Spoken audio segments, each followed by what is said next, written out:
In the land of Ur, a righteous man named Abram lived with his family. One day, God spoke to him and gave him a command that would change his life forever. Lesson for us today. Sometimes, God calls us to step out in faith even when we don't have all the answers. Just like Abraham, we must trust God's plan for our lives. With faith in his heart, Abram obeyed God. He left behind his home, his people, and everything familiar, trusting that God would lead him to a promised land. Lesson for us today.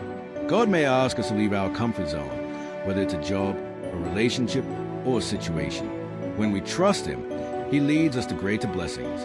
God made a covenant with Abram, promising him that his descendants would be as numerous as the stars. Though he and Sarai were old and childless, he believed God's promise. Lesson for us today. Even when things seem impossible, God's promises will come true. We must hold on to faith, even when we can't see the outcome.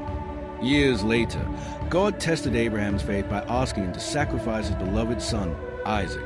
It was a painful request, but Abraham obeyed, trusting that God had a greater plan. The angel said to Abraham, "Do not lay a hand on the boy. Now I know that you fear God, because you have not withheld your son from me."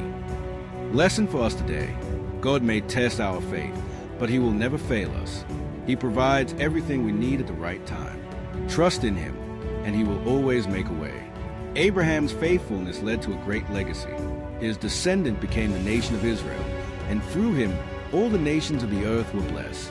His story teaches us that faith and obedience bring great rewards. How this story relates to us today. Trust God's plan. Like Abraham, we must have faith even when we don't know what the future holds. Obedience leads to blessings. God rewards those who follow his commands.